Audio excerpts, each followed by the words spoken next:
Bienvenidos a todos. Esta charla de hoy día es en el contexto de comunidad de Platinum Ventures. Cada cierto tiempo, ojalá todos los viernes, pero hay algunos quiebres entre medio, ojalá todos los viernes hacemos charlas sobre temas tech, sobre temas de startups o a veces sobre temas un poquito más misceláneos. Y hoy día vamos a hacer una charla, o sea, Nico va a hacer una charla de un tema que estábamos intentando hacer una charla hace tiempo.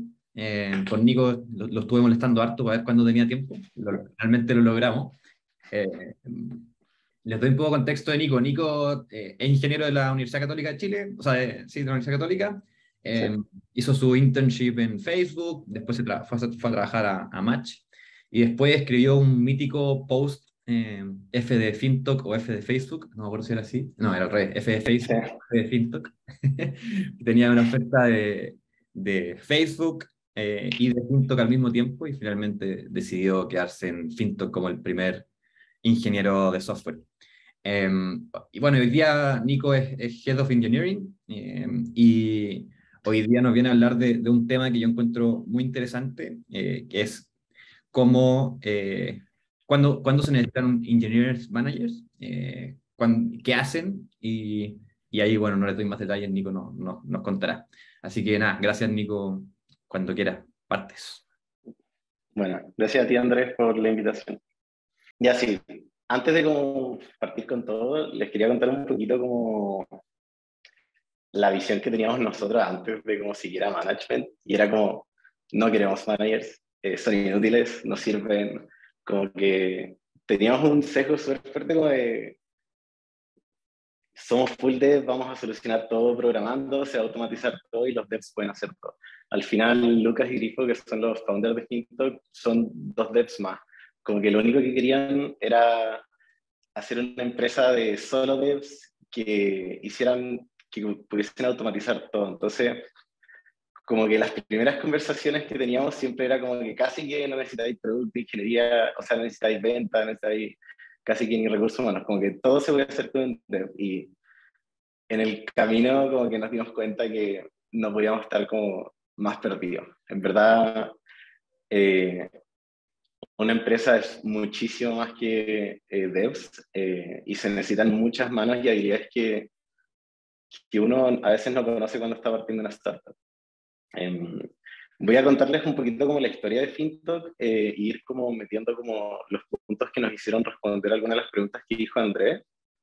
Y la idea es que porfa me interrumpan y me hagan preguntas al tiro, como que no estoy leyendo el chat ni nada, así que porfa como que hablen nomás, interrúmpanme y ahí vamos conversando porque la idea es como que ustedes como que vayan preguntando cómo se solucionaron los problemas o si no la charla va a ser muy corta. Eh, Dale, entonces primero les voy a contar un poquito las cosas que queremos responder acá, que eran las mismas dudas que teníamos nosotros hace mucho tiempo, como ¿qué hace un manager en una startup? ¿O qué hace un manager en verdad? Como ninguno de nosotros sabía que era eso. Y en Chile en particular nos pasaba que no habían managers. Yo no conocía managers, conozco muchísimos devs y nadie era como, no, yo soy manager.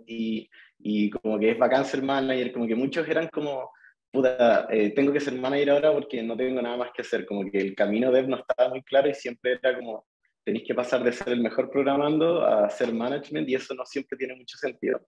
Entonces tampoco estaba bien definido como qué hace un manager. Lo otro que queremos buscar responder un poquito es cuándo se necesita un manager, eh, que también nos costó harto como identificarlo y la idea es que ojalá con nuestra experiencia ustedes sea un poquito más fácil darse cuenta de esas cosas.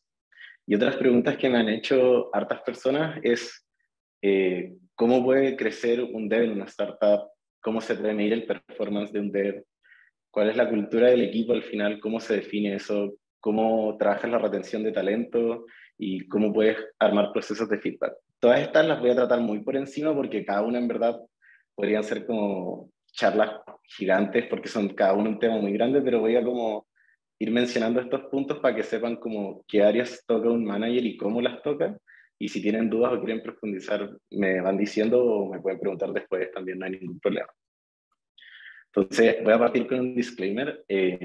Management y cultura es algo que va muy de la mano y por lo mismo es muy distinto en cada startup. Al final, cada una de las startups que está en PB va a tener una cultura muy distinta, a, va a tener metas distintas y va a funcionar muy distinto porque depende 100% de los founders, la visión que tienen, lo que quieren construir, el equipo que están contratando. Entonces, lo que nosotros hicimos y lo que nos funciona a nosotros, no, yo aseguro que no les va a funcionar uno a uno a ustedes. Entonces, lo importante es como que entiendan el proceso de cómo se resuelven los problemas, más que justo como lo que hicimos, porque es muy importante como que cada cambio que hagan en una organización tenga sentido para la cultura y el equipo que tienen, porque si llegan y copian lo que hace el de al lado, no siempre va a funcionar. Puede funcionar porque también depende de si se parece o no, pero recomiendo siempre considerar la cultura de su equipo como para ver si efectivamente hace fit o no lo que están haciendo. Entonces, voy a partir como contándole un poquito de cómo era FinTalk al inicio. Eh, Básicamente éramos tres personas y era súper fácil ordenarse, porque Lucas o Grifo decían ya tengamos un arreo y había un arreo, hablábamos entre tres personas y era súper fácil. Yo podía hablar con Grifo, Grifo con Lucas, Lucas conmigo. Como que coordinarse es mandar un mensaje y listo. Tenía un par de ideas, lo tiré a Slack y tú sabes que todos lo leyeron, tú sabes que todos están alineados contigo y tú sabes que están todos en la misma página, porque son tres, cuatro personas, como que la cantidad de comunicación que hay no es tanta, es súper fácil como mandar un mensaje y asegurarte que todos lo leyeron, pero ya cuando eres 10, 20, 30, 40 personas, que ya es cuando empecé a escalar, eso no es tan así. Te empecé a dar cuenta de que no todos leyeron los mensajes, ni todos tienen por qué leer todos los mensajes, sería súper ineficiente. Entonces empiezan a haber problemas de comunicación. Entonces, antes de eso, de pasar a como crecer, tratamos de trabajar harto como ya, qué deberíamos hacer antes de que entren 10, 20 personas.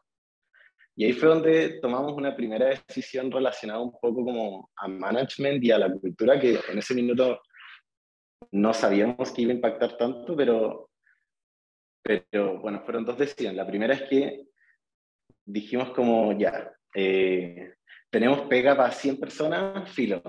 Seamos tres, aunque nos tome 1000 años contratar a alguien, prefiero como estar tapando pega y trabajar 24/7, eh, que, que contratar a alguien solo para solucionar un parche y después como que no haga tanto fit. Entonces, algo que yo creo que todos saben es que contratar mal es muy grave. No voy a profundizar tanto en esto porque creo que hay charlas de estas y miles, pero es súper importante como tratar de apuntar a tener un muy buen equipo. Entonces, un objetivo que nosotros teníamos y yo creo que todas las startups en PB tienen es que siempre queréis tener como el mejor equipo de ingeniería, queréis los mejores devs y eso es clave para subvencionar y escalar sin tener como los procesos que una startup, una empresa necesitan, que yo creo que ninguna en PB los tiene porque son todas chiquititas, nadie tiene tiempo para dedicarle como nadie va a priorizar como ya, cómo vamos a ordenar todos los sprints y todos los quarters de este año,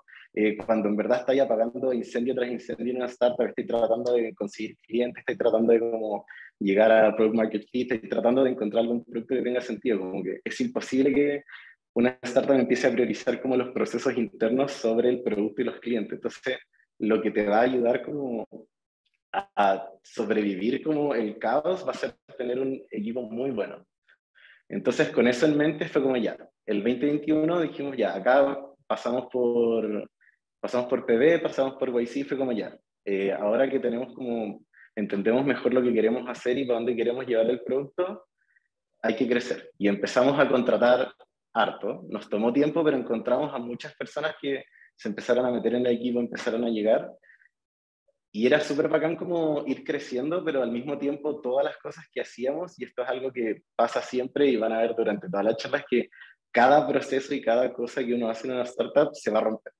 Cuando lo que tú haces cuando eres tres personas no funciona cuando eres 10, lo que haces cuando eres 10 no va a funcionar en 20, lo de 20 no funciona en 40 y así.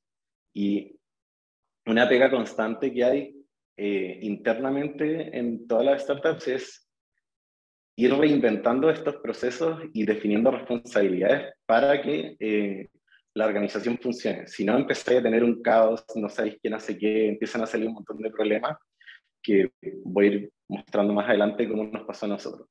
Entonces, la segunda buena decisión que tomamos es que nosotros dijimos ya, no tenemos ningún minuto para definir un proceso de cómo vamos a trabajar, no tenemos como tiempo o que dedicarle, como que estábamos full en, hay que crecer, hay que tener un mejor producto, hay que tener más integraciones, hay que tener más clientes, hay que tener más revenue, hay que tener más uso. Entonces fue como ya filo, tenemos un buen equipo, démosles información y que ojalá si tú tenés un buen equipo y tienes la información correcta, van a tomar buenas decisiones.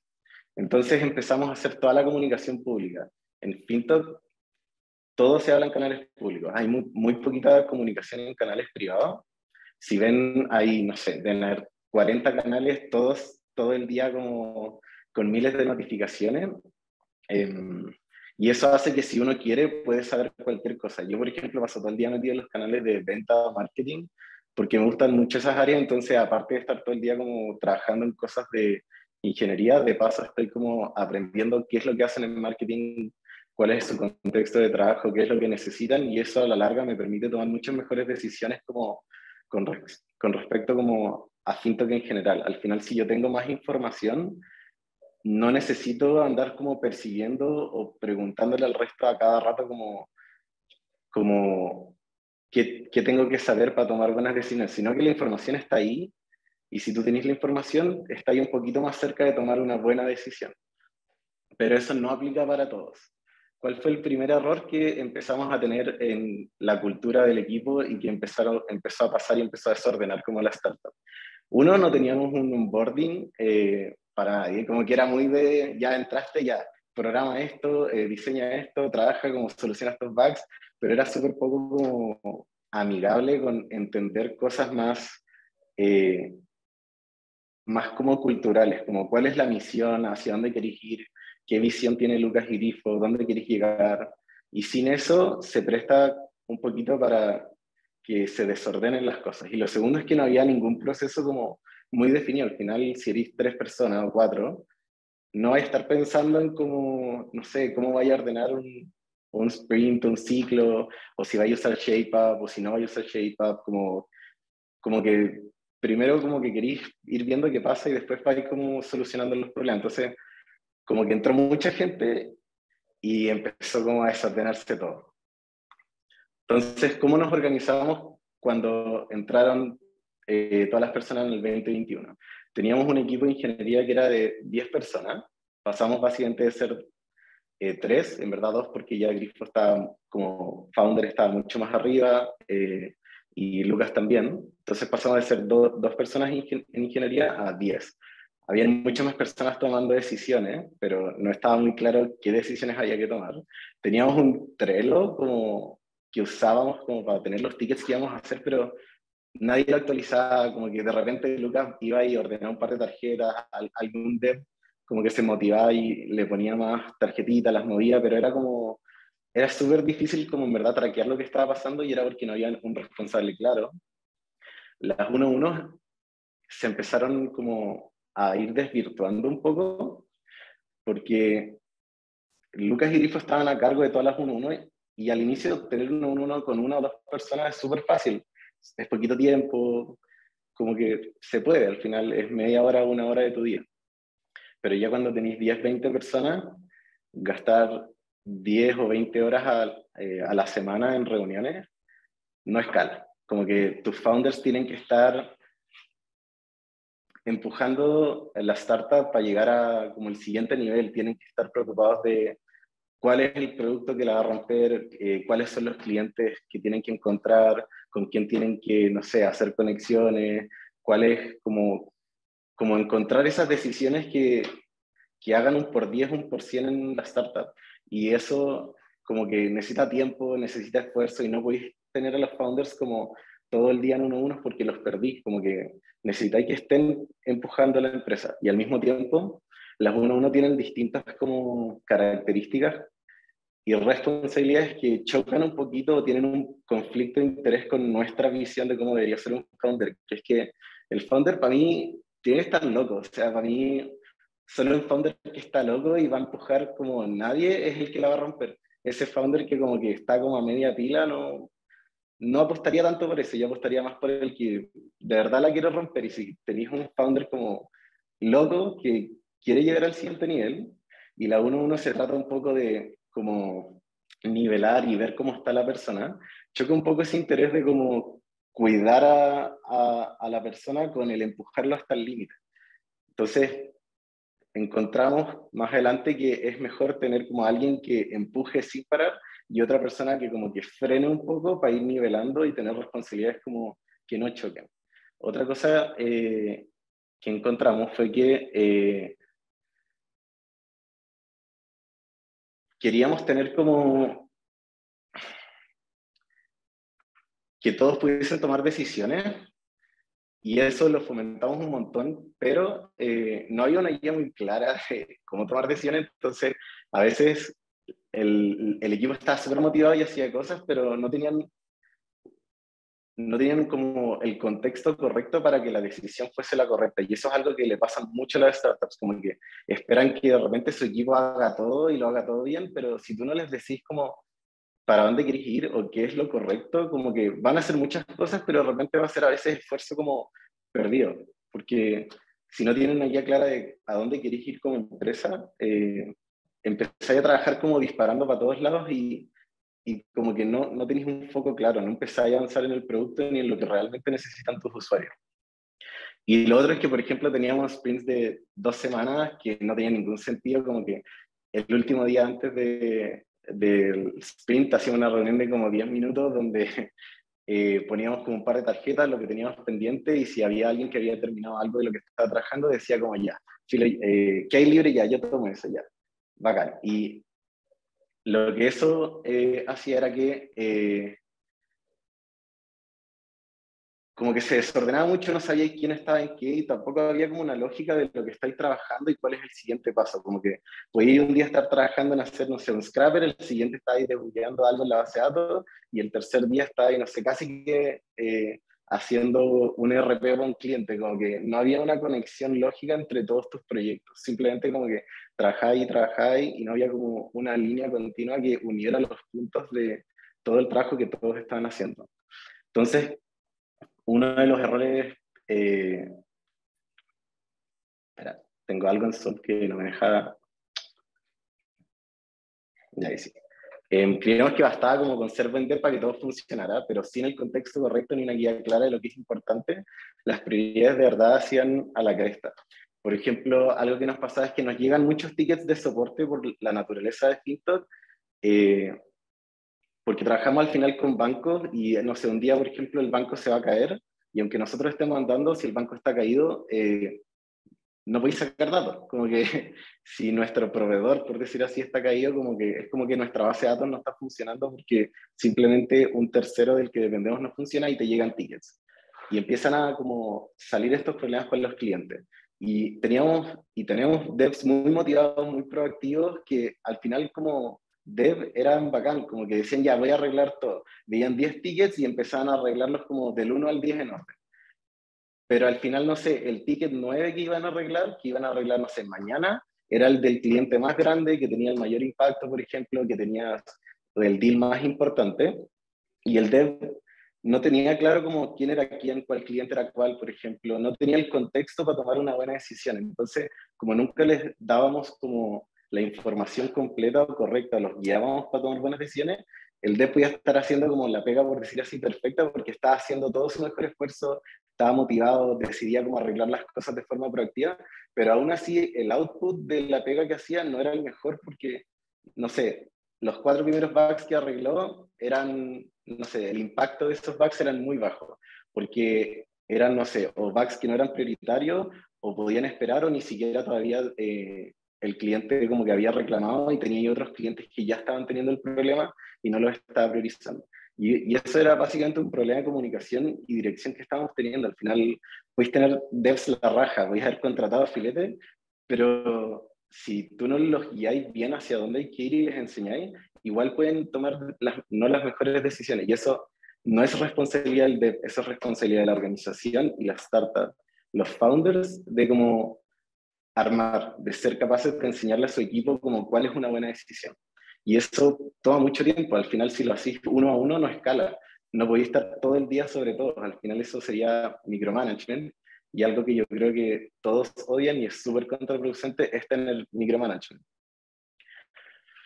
Y acá es donde pasa algo súper importante y yo creo que es lo que todos están tratando como. Si tú tenías un equipo muy, muy bueno, que era esta primera buena decisión que tomamos, eso te soporta esta como deuda organizacional, como que si tú tienes un equipo a la raja, aunque no haya nada definido, aunque haya un caos, igual vaya a funcionar. El tema es como el talento y el empuje de un equipo puede subvencionar la falta de proceso y responsabilidad. Pero un ratito, como que nosotros estábamos estuvimos funcionando como 6 meses sin nada. Así era como todos haciendo todo, trabajando, dando el 120, todos trabajando hasta tarde.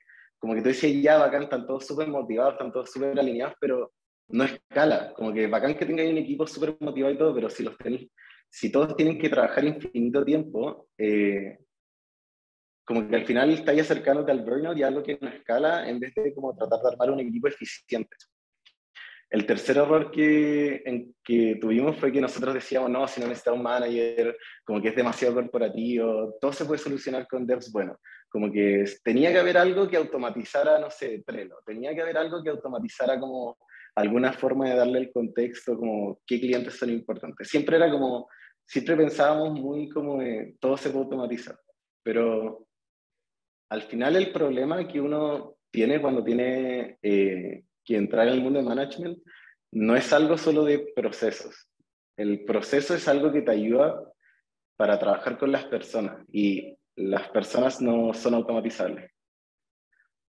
El cuarto error fue que esperamos demasiado tiempo.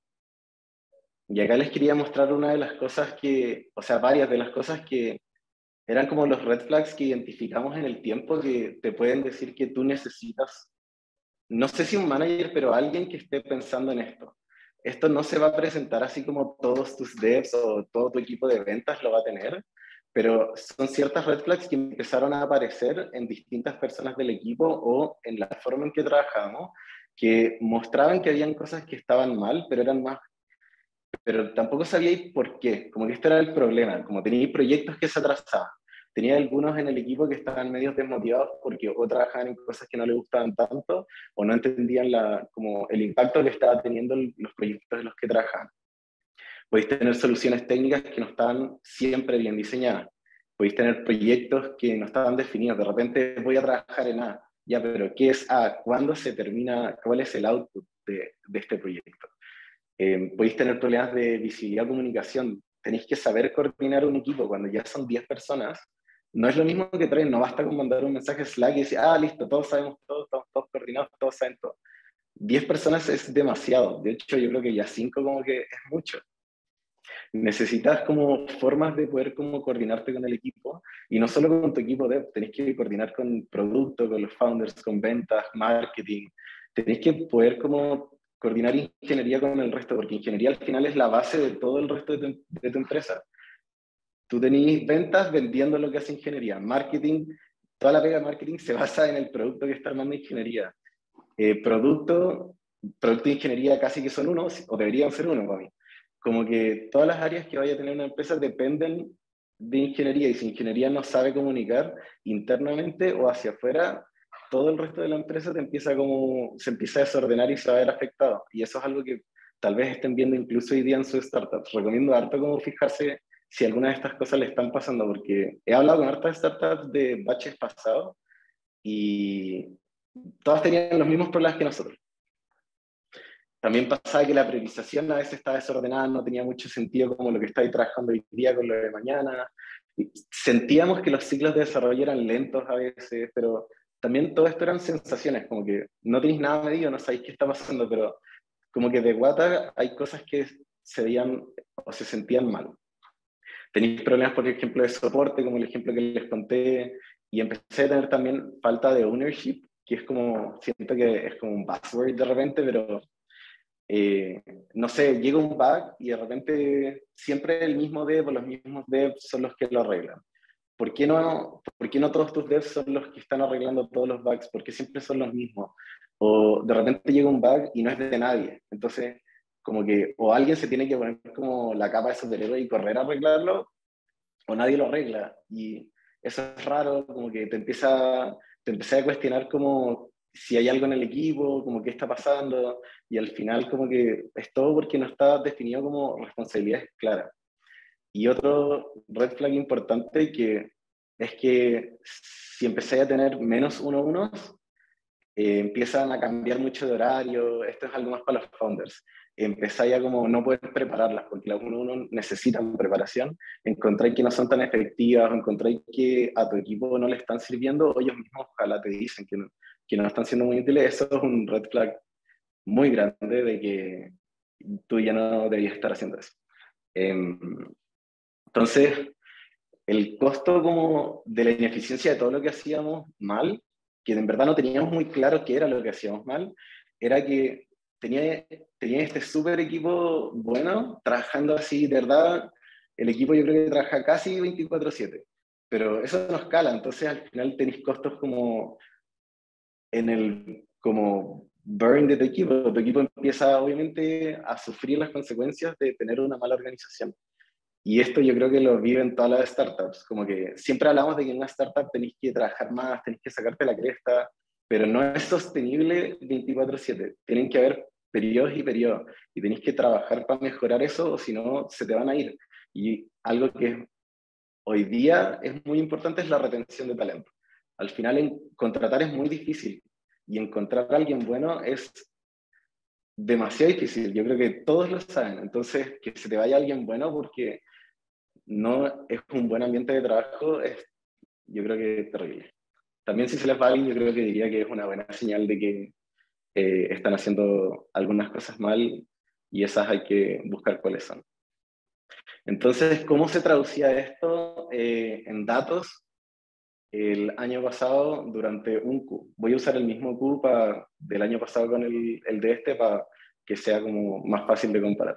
Entonces, el año pasado en un Q teníamos, por ejemplo, 700 commits, teníamos aproximadamente 2 deploys diarios, teníamos 100 pull requests, y los pull requests toman de 3 a 4 días encerrados. Como que de Wata decís como, no sé qué significan estos números, pero yo creo que pueden ser mejores, especialmente, por ejemplo, que un PR tome 3 a 4 días, encerrarse es rarísimo.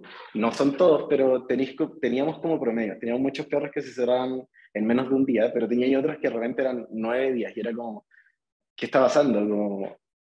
Como tenéis devs súper buenos, ¿por qué está pasando esto? Tenéis que partir siempre del supuesto de que contrataste bien. Entonces, si contrataste bien, hay otros problemas. Y así era como se veía. Pero como que esto no te dice mucho porque no tenéis con qué comparar. Entonces lo importante era empezar a medir para saber cómo, si efectivamente hay cambios que se pueden hacer que mejoren la productividad de tu equipo y de la organización. Y bueno, aparte eran demasiadas noches de trabajo. Honestamente creo que era más que lo que cualquier equipo debería tener que pasar en un punto, pero ese es el costo que yo creo que muchas de las startups cuando empiezan a crecer harto tienen que pagar, especialmente con mala organización. Y ahí fue como cuando tomamos la tercera decisión como importante, que fue como hay que escalar la organización, hay que empezar a delegar responsabilidades y definir responsables claros de que las cosas funcionen. Y ahí fue cuando Lucas y Grifo dijeron como, ok, no podemos tener todas las 1-1, no tiene sentido, tengo que estar enfocado en el producto, en lo técnico, en cómo vamos a llegar al siguiente nivel, cómo realmente vamos a romperlo. Y ahí creo que es un proceso importante para todos los founders saber en qué son buenos y en qué no lo son. Es demasiado importante saber en qué no son buenos, porque es lo primero que debería delegar. Lucas, por ejemplo, yo encuentro que es un genio. Yo lo respeto mucho y es la razón por la que entró a trabajar a Pinto junto a Grifo. Y él mismo dijo como, ¿sabéis qué? Estamos armando un producto acá, la visión de producto, la visión técnica está excelente, pero el trabajo de personas no lo estoy pudiendo manejar al mismo tiempo, al mismo nivel que tenemos que manejar. Y decidieron delegarlo y dijeron ya, Nico, ¿sabéis qué? Tenemos todos estos problemas, no sabemos por qué están estos problemas, ni qué significan, ni qué se necesita, pero eres responsable ahora de esto. Veamos qué se puede hacer. Como que encontramos primero que habían problemas y dijimos, hay que tener un responsable que vea esto, que encuentre qué significa, qué se necesita. En este punto ni siquiera sabíamos como que la respuesta en verdad era como un manager, pero solo sabíamos como que había que partir delegando, que es lo que yo creo que todos los founders tienen que aprender a hacer, porque les cuesta, porque es su guagua, entonces como que no quieren nunca soltarla, pero empezar a soltar y delegar bien, yo creo que es lo que más ayuda a escalar. Y eso fue justo antes de 2022. Entonces, ¿qué pasó cuando empezamos a delegar? Empezamos a tomar como decisiones ya como de ejecución. Escuchar al equipo y empezar a hablar con el equipo para realmente entender por qué teníamos los problemas que teníamos. Antes de explicarlas uno a uno, nosotros lo primero que dije fue como, ya, tenemos todos estos problemas que vienen del equipo, de las personas, de cómo se sienten. ¿Qué es lo primero que hay que hacer? Igual que cuando tú tenés tus clientes, tú vayas a hablar con los clientes y querías entender el problema que tienen, como que el cliente de un manager, por decir así, son sus devs, es su equipo. Tenéis que ir a hablar con el equipo y entender qué les pasa, como por qué están como están.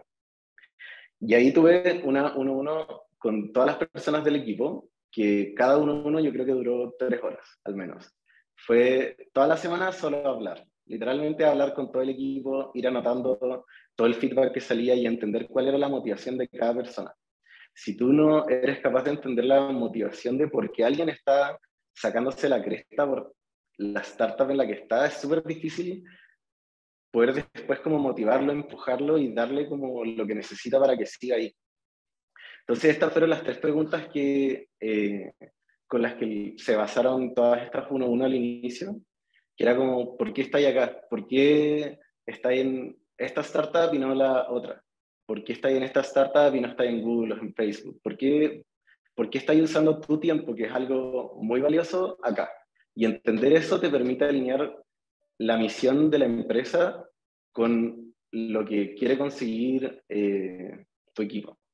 Lo otro es qué quieren aprender, como cómo puedes hacer que se sientan desafiados. Al final un dev que está desafiado es alguien que te aseguro que se va a quedar. Al final los devs buenos, en mi opinión, son los que quieren resolver problemas difíciles. Y a esos tenéis que desafiarlos y mantenerlos como aprendiendo.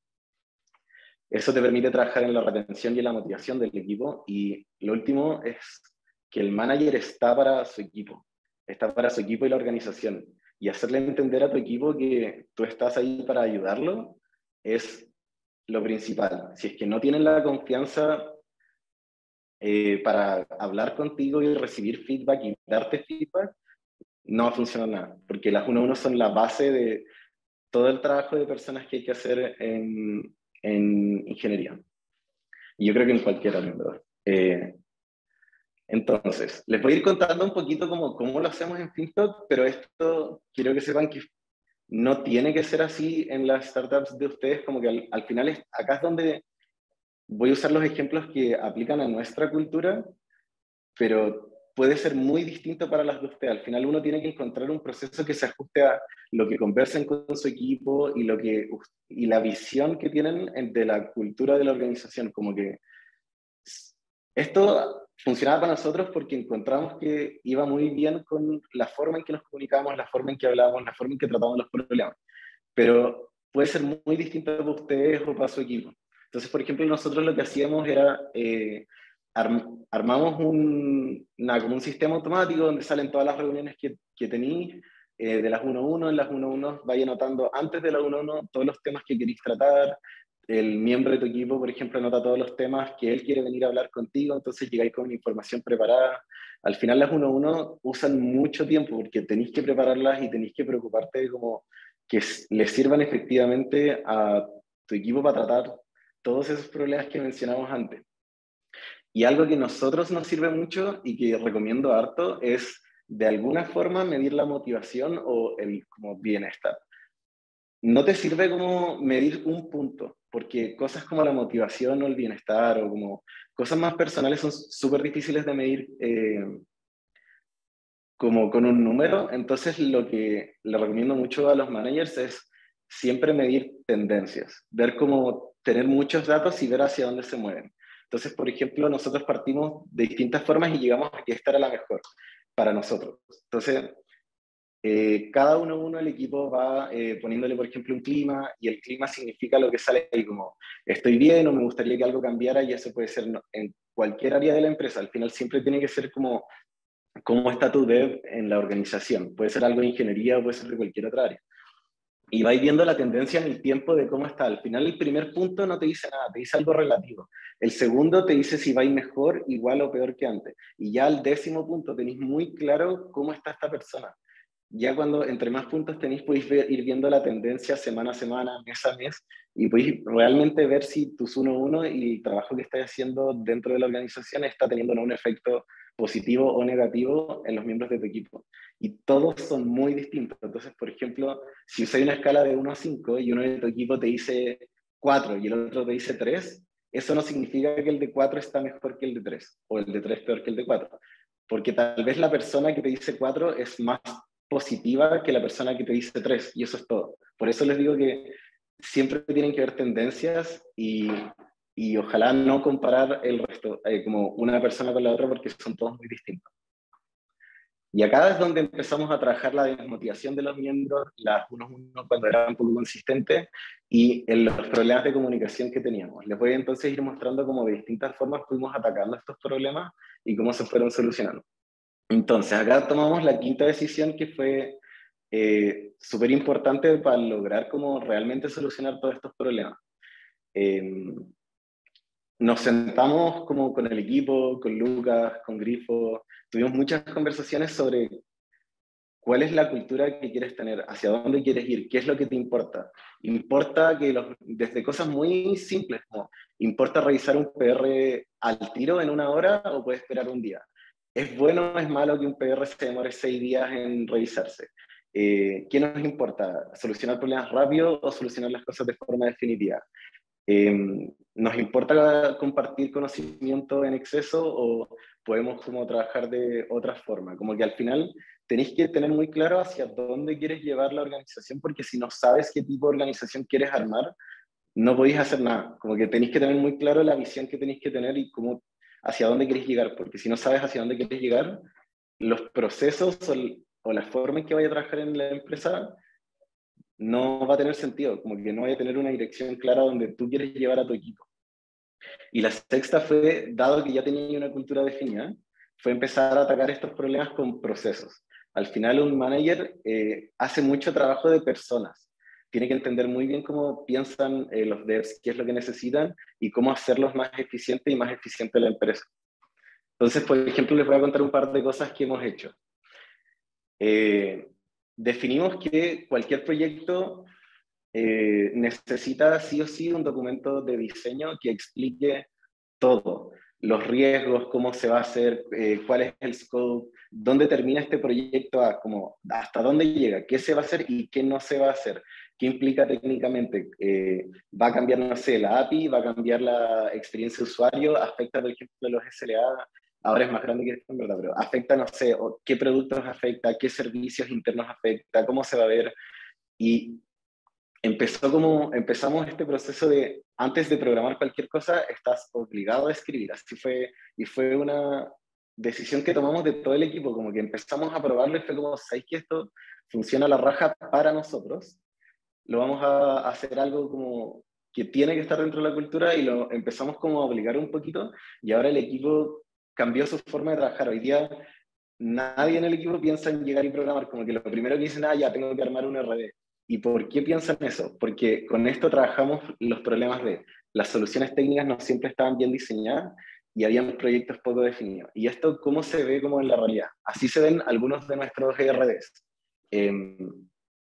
Tienes RDs de infraestructura, tienes RDs donde tienen literal el código, tienes RDs donde ves algoritmos como matemáticos, tenéis otros que explican como procesos, tienen un nivel de detalle muy alto. Y uno al inicio puede pensar como, esto es súper ineficiente, cómo voy a tener al dev escribiendo 3 días, como que el dev tiene que estar siempre programando, pero al final definir todo lo que vaya a hacer te permite trabajar como entender hasta dónde van a llegar los proyectos y cómo van a ser. Empezamos a escribir mucho cómo se iban a hacer las cosas y el escribirlo nos permitió, uno, estimar mucho mejor cuánto íbamos a demorar en hacer algo y qué se necesitaba, como entender bien un proyecto y no solo decir, ya voy a programar una solución y vaya a mitad de camino y te das cuenta que está toda mala y tenés que empezar de cero. Yo creo que a eso a muchos les ha pasado, especialmente a personas más junior, porque personas con más experiencia implícitamente hacen esto. Siempre que ves devs más con más experiencia o están escribiendo en un papel o en una pizarra, o están conversando con su equipo, al final están diseñando y están pensando antes de programar.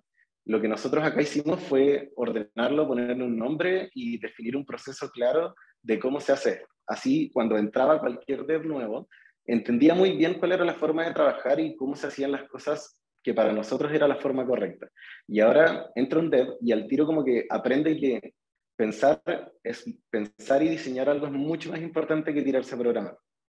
Y lo segundo es que trabajamos mucho la falta de ownership con esto, porque cuando tú tenés responsables claros de cómo se tienen que armar los proyectos, qué es lo que tienen que hacer, empiezan a como sentir que esto es de ellos, como que al final esto es una solución súper compleja que tiene un dueño, como que dice esto es de Vicente, esto es de la Pauli, esto es de la Pop. Y después si tú veis este proyecto en el código, tú sabes de quién es, le puedes ir a preguntar y queda muy claro quiénes son responsables de qué. Y cuando estas cosas empiezan a fallar, como que ellos saben que esto es de ellos y lo quieren arreglar, porque es como su diseño, es su proyecto, es su feature, como que alinea muy bien esto de como tener proyectos propios y poder diseñar cosas harto más complejas de lo normal.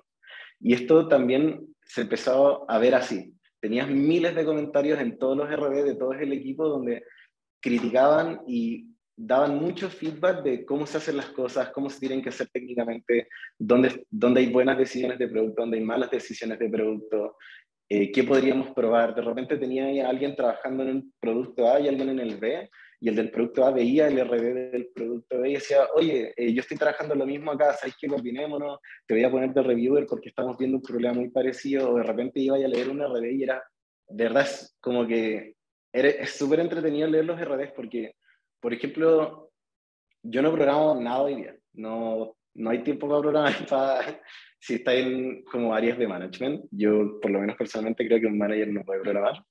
Eh, y aún así, leyendo todos los RD, estoy todo el día pensando en soluciones técnicas, estoy como igual metido en el mundo techy, porque al final estoy todo el rato como viendo las soluciones que hacen, dándoles feedback, trabajando con ellos y todo el equipo está todo el día en eso. Esto como que le da una herramienta súper poderosa al equipo de como hacer un loop de feedback continuo. Como, no sé si alguno de los founders acá o alguno se ha motivado como a empezar a leer libros de cultura.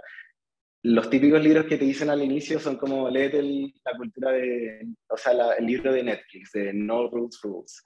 Y una de las cosas que ellos lograron muy bien es tener como, como definir el feedback y que fuese algo que existe todo el día, que todo el mundo sea feedback. Nosotros logramos eso acá. Al final, armar una guía de cómo y dónde se puede dar feedback le dio al equipo como mucha libertad y como los hizo aún más proactivos en llegar a como armar soluciones en equipo, en dar feedback, en criticar lo que hay y en tratar de armar algo mejor. Y acá trabajamos mucho la visibilidad y la comunicación dentro y fuera del equipo, porque después con esto empezábamos a darle muchas mejores estimaciones a los otros equipos de venta, marketing. Y también acá se ordenó infinito la priorización, como que era muy fácil entender como qué había que hacer antes y qué había que hacer después. De repente un RD era requisito de otro. A veces incluso armábamos un RD y los dejamos ahí, no los hacíamos, porque era mejor gastar 3 días viendo cuál era el problema que íbamos a solucionar y cuál era la complejidad del problema. Teníamos un RD y quedaba ahí tirado porque era como, ¿sabéis qué? Esto nos va a tomar 2 meses en hacer, no podemos usar 2 meses en esto, hagamos un hack. Como que armar la solución y ver el costo que tenía te permitía tomar muchas mejores decisiones. Y hay veces que armamos RD, quedan ahí tirados por mucho tiempo, pasan meses y después es como, oh, ya tenemos tiempo, solucionamos este problema. Y desde el equipo van a RDs antiguos que estaban armados y ya están listos, van, los toman y los implementan. Como que hace mucho más ágil el diseñar código que escala. Con esto bajamos, aparte, la deuda técnica infinito. Si hay algo que yo creo que recomiendo mucho es escribir, hacer RDs. Creo que a nosotros ha sido una de las cosas más con mayor impacto dentro de la cultura y dentro de como tener un equipo muy eficiente. Otra decisión importante que tomamos fue que empezamos a armar equipos. Antes éramos un equipo de 10 personas, literal, era todos hacen todo, todos son responsables de todo. Y si todos son responsables de todos, nadie es responsable de nada, básicamente. Como que se presta para que no sabéis realmente quién tiene que ver qué. Entonces, ¿qué significaba definir equipo? Era ya, tú vas a ser el equipo de pagos, tú vas a ser el equipo de, no sé, recaudación, tú vas a ser el equipo de dispersión, tú el de movimientos, tú el de no sé qué. Y tener un equipo claro, con un scope muy claro, define como los bordes, como de todo lo que entra acá es mío y lo tengo que arreglar y va a ser lo que voy a trabajar. Define también para el otro lado, como ahora llegan bugs y los bugs entran en un equipo. Entonces ya no quedan bugs flotando, como que todos los bugs tienen un equipo. Acá es súper importante para managers y para founders que antes de armar equipo tienen que pensar en todos los productos, en todos los casos borde, en todos los bugs que les pueden llegar. Porque si tú pones equipos y no tienes, y algunas áreas quedaron como sin responsable, es culpa tuya que nadie los tome porque tú no definiste un responsable. Como tú tienes que ordenar esto para que todo el scope de tu organización entre en los equipos. Y lo mejor es que alinea los incentivos de los equipos. Si un equipo arma un buen producto, entonces tiene menos tickets y por lo tanto tiene menos trabajo. Hay menos noches trabajando. ¿Qué arreglamos acá? Bueno, eso. Falta de ownership principalmente. Entonces, la octava decisión fue que ya cuando empezamos a tener toda esta cultura bien definida y todo lo que implicaba para nosotros tener un buen equipo de ingeniería y eficiente, fue como, ok, tenemos que aterrizar esto en algo medible, tenemos que aterrizar esto en algo un poco más concreto que solo procesos. Al final los procesos estaban respondiendo a problemas, pero no a definir realmente la cultura, como que eran como, seguían siendo un poco parches algunas cosas. Entonces, definir en concreto la cultura en una escala dev y una carrera dev te permite eh, solucionar, yo creo, casi todos los problemas que tiene una organización de ingeniería, por lo menos. Entonces, antes de explicarles qué es la escala dev o un plan de carrera, quería como explicarles los supuestos que nosotros hicimos para nuestra cultura y es algo que ustedes van a tener que hacer. Si ustedes quieren armar una escala dev, por si acaso esto daba 3 horas, así que si en otro momento quieren que les explique cómo realmente se arma una escala dev completa, me pueden preguntar. Yo feliz de explicarlo. Pero voy a hacerlo como una repasada por encima. Tienes que definir algunos supuestos, como cómo va a funcionar y para quiénes. Nosotros definimos, por ejemplo, que nuestra escala dev es solo para software engineers, porque nosotros tenemos más roles. Tenemos roles, por ejemplo, como Dev Advocate, queremos tener roles como Sales Engineer, Integration Engineer, otros tipos de ingenieros, pero esos son otros roles. O, por ejemplo, incluso Managers. Esta escala no sirve para Managers. Decidimos armar un poco 100% en el Dev que quiere dedicarse a programar. Entonces, los supuestos fueron que no todos los devs pueden o quieren ser managers, que es algo que era lo que decía antes, como que en Chile originalmente como que todos tenían que llegar a ser manager. La única forma de seguir creciendo era como, ya, eres senior y después de senior, ¿qué toca? Ser manager. Como que, o si te armas tu empresa, CTO, o si te llevan de otro lado, CTO. Pero es como que es súper injusto para los devs que se quieren dedicar a programar. Y como que ese es el impacto que quieren tener. Lo otro fue que los devs junior pueden ser líderes. Al final todos pueden tomar decisiones, todos tienen que ser capaces de tomar decisiones y pueden tomar como decisiones empujando incluso a devs más senior. También el crecimiento no es lineal.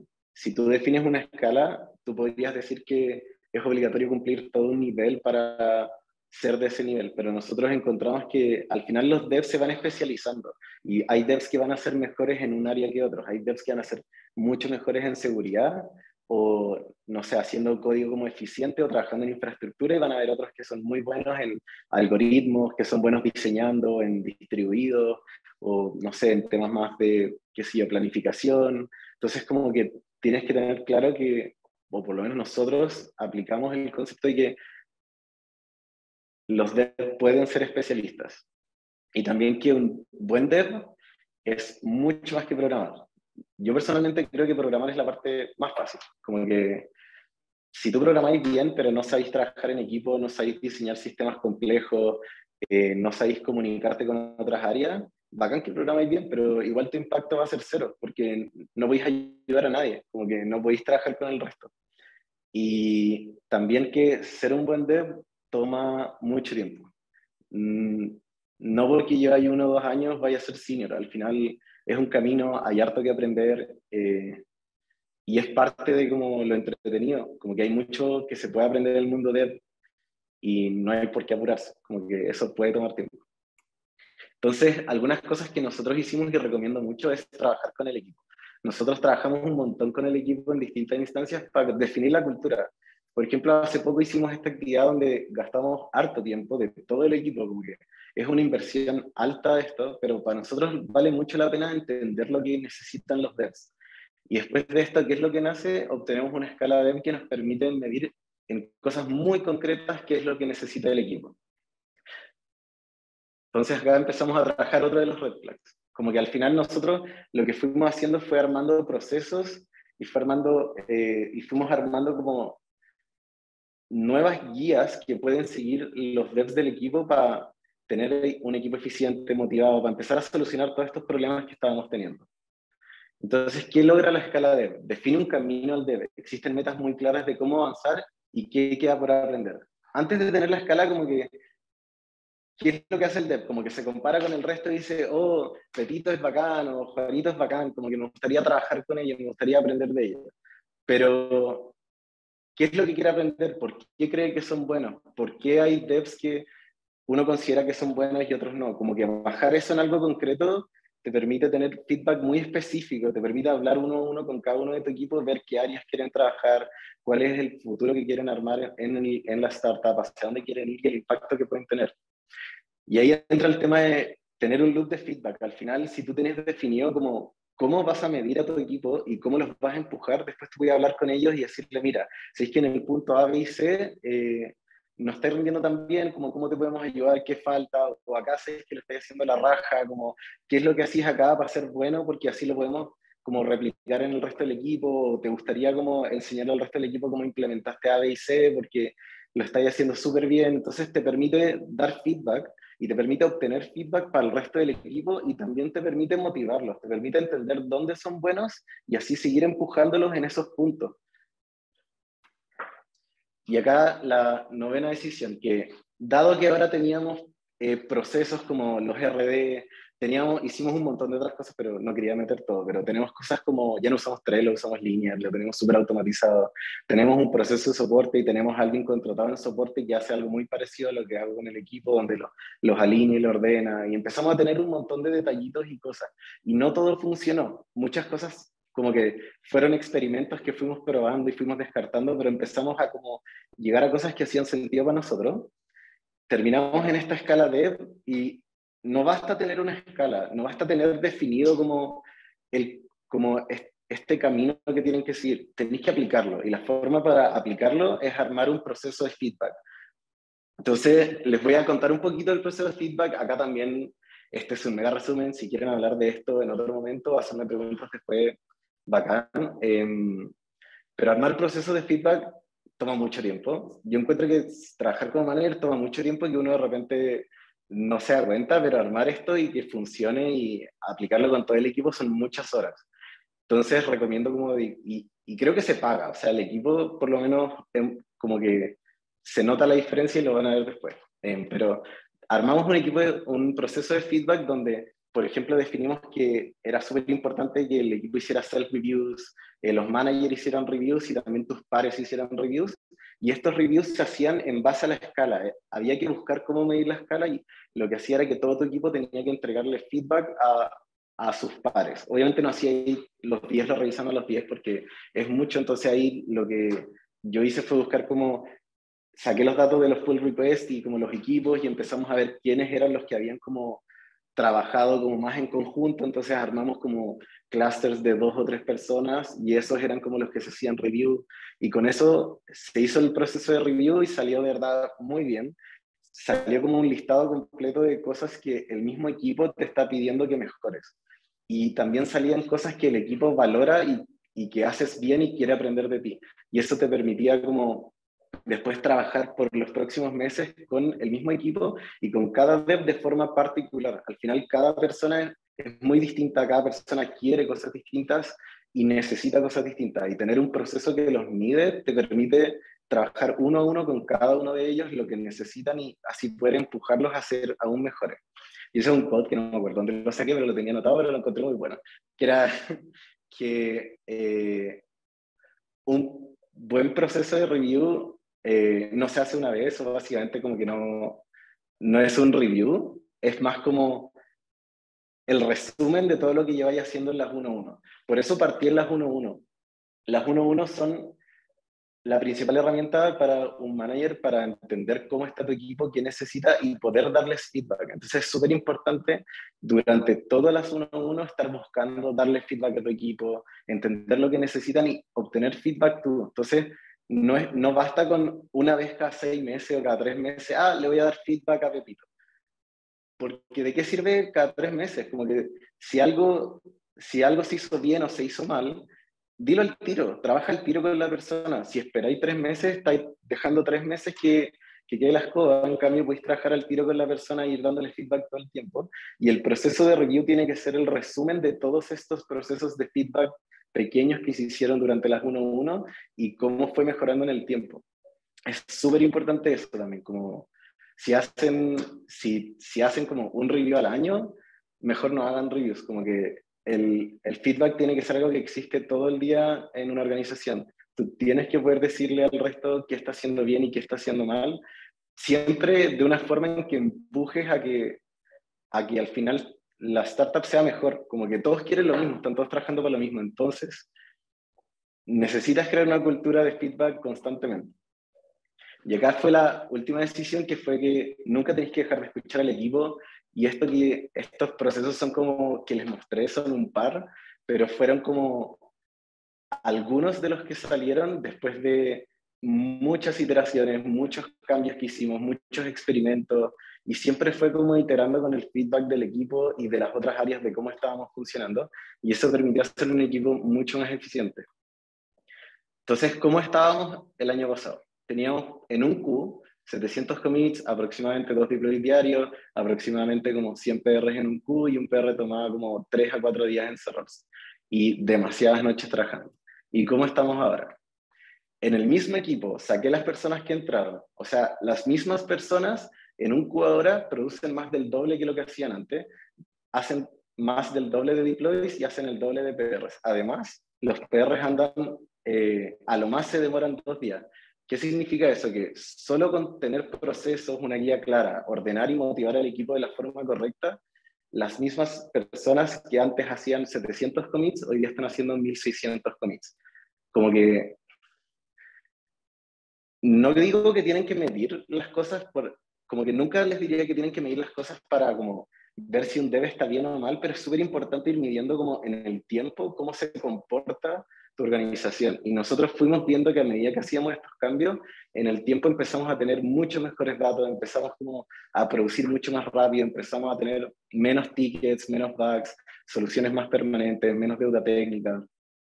Entonces, al final, trabajar en la organización y tener un manager que se haga cargo de estos problemas te permite tener un equipo más motivado, con mayor ownership y mucho más eficiente. Y algunos como aprendizajes que me gustaría que ojalá se lleven, especialmente startups más chiquititas, porque me hubiese encantado saber eso antes, era que tener 7 devs buenos y un manager es infinitamente mejor que 8 devs a media. Cuando estábamos como 10 en el caos, tratando de hacer todos, como que tenéis todos a medias, chocando, como que podéis tener algunos desmotivados, y haber como parado antes y decir, ¿sabéis qué? Que alguien se haga cargo de esto y se preocupe del equipo y vea cómo podemos hacerlo más eficiente, hubiese sido bacán. Y fue bacán, pero nos demoramos harto. Y también quería comentarles un poco ya como, ahora que les conté todo esto, porque nos tomó harto tiempo en verdad entender que esto era un manager y como cuáles son las prioridades de un manager y cómo funciona.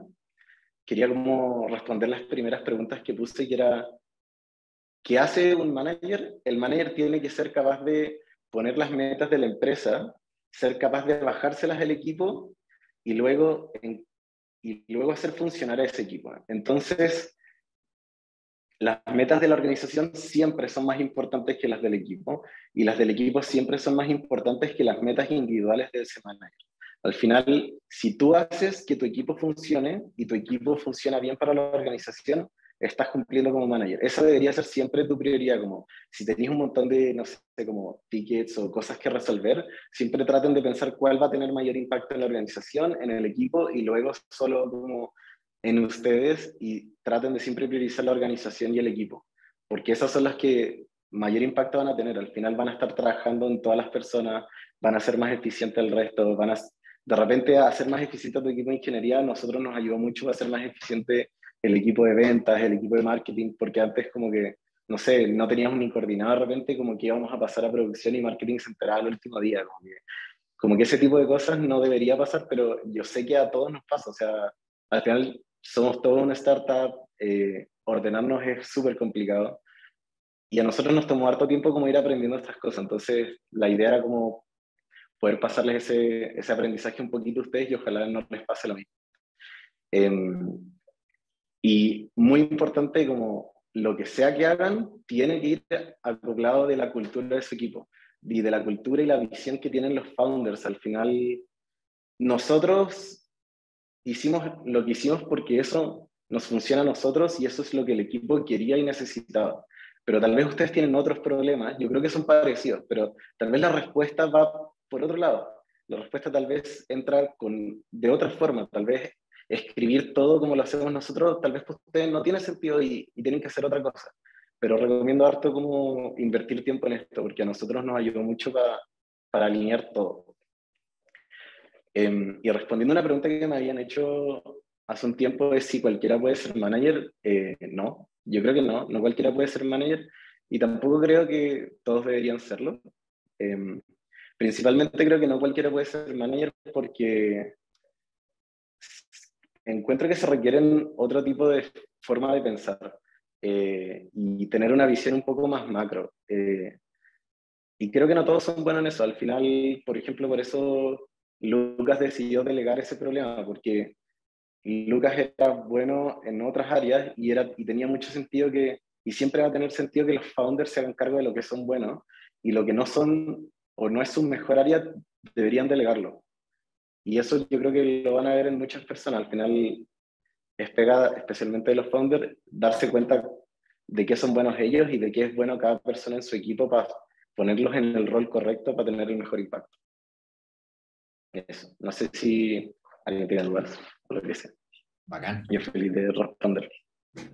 Gracias, Nico. Está muy buena la presentación y yo quiero partir con una pregunta, como ¿cuándo te diste cuenta que querías ser manager?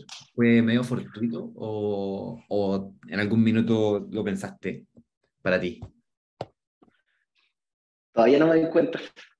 Eh, yo en verdad soy primero antes que cualquier otra cosa, pero creo que eso es lo que me ayuda a hacer bien la pega, o yo siento que hago bien esta pega, como que empatizo mucho con los devs como que quieren programar cosas bacanas, entonces al final me gusta como pensar que si tengo todas las reuniones, ellos no tienen que tener ninguna y pueden programar las cosas entretenidas que me gustaría programar algo. Pero no sé, siento que al inicio, cuando terminó el 2021, fue muy están estos problemas, solucionémoslo. Y de hecho el cargo como que le pusimos inicialmente era como tech lead, pero era un nombre, en verdad, lo mismo los nombres. Pero después de como 6 meses nos dimos cuenta de que lo que estaba haciendo era como management. Y ahí me cuestioné como que yo al menos tenía hartos prejuicios de los managers, como que nunca me gustaron. Yo era parte de las personas que decían, no, que el un manager es como, no sé, como ir a trabajar a una empresa como corporativa, como que quiero como que seamos puros de programando. Entonces, recién como yo creo que 6 meses después de estar haciéndolo me di cuenta como, soy un manager. Entonces ya como en la mitad me di cuenta como, hey, soy un manager y Ya, fue como que como ya no tenía fortuito. los prejuicios porque ya lo estaba haciendo. Claro. Entonces fue como, no, en verdad entretenido, como que Oye, era ¿tú muy bacán ver los resultados. cada cuántos devs crees que debiera haber un manager? A lo más yo creo que 8, 7 tal vez. O sea, De alguien hecho, igual eso está súper, hay hartos libros de management y todos están de acuerdo que recomiéndate a lo alguno. más 8. ¿Cuál es? ¿Cuál es? Eso, Eh, recomiendo. están los típicos que siempre recomiendan, que es como Engineering Management, creo que se llama, el otro como, si quieres después los mando por Tequi, pero Eso. hay uno que me gusta mucho que se llama, que no lo recomiendan nunca, que se llama eh, Cómo dar vuelta a un barco. En inglés como Turn the Ship Around, que es de la historia de el capitán de un submarino en Estados Unidos, que es una historia real, que él como cuenta cómo se tuvo que hacer cargo de como el peor como barco de toda la armada, como que funcionaba pésimo, eran como la vergüenza, y él explicó cómo él dio vuelta como en la cultura y pasaron de ser como el como submarino de la vergüenza a ser como el mejor submarino evaluado en la historia de como la Armada de Estados Unidos. Y es súper entretenido porque habla de cómo podéis atacar estos problemas que nos pasan también a nosotros, como de dirección, de responsabilidades claras, de ownership.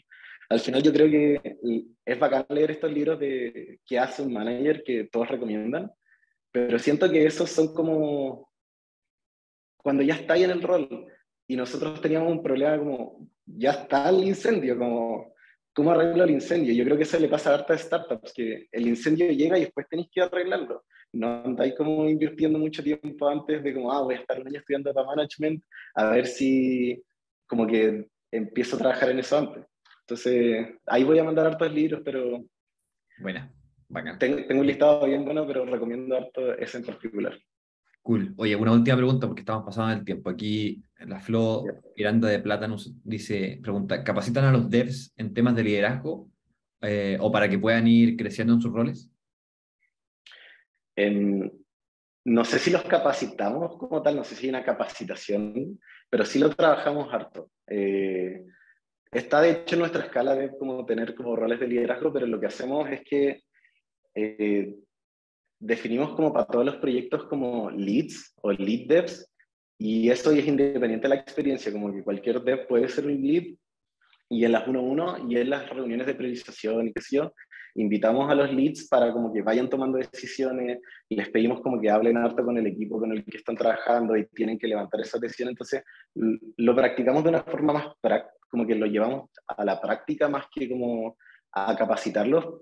Tal vez deberíamos capacitarlos, pero son cosas que todavía como que honestamente no sé. Yo creo que nos falta infinito para aprender, pero al menos en la práctica como que los obligamos un poco y obviamente les hacemos seguimiento para como acompañarlos. Al final yo lo que hago con los leads es que los acompaño en casi todas las reuniones y después les doy feedback de las decisiones que toman o lo que quieren hacer para como ir alineando su forma de pensar tal que converse con la forma en que queremos armar o diseñar las cosas en FinTalk.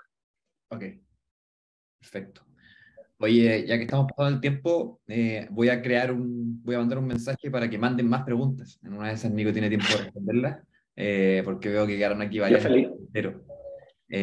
Y también ahí esperamos las recomendaciones de libros, Nico, en el canal. Sí, Oye, gracias. ya feliz. Muchas gracias, estuvo muy bueno. Y gracias a todos también por venir. Que estén muy bien. Bueno, ojalá les haya servido.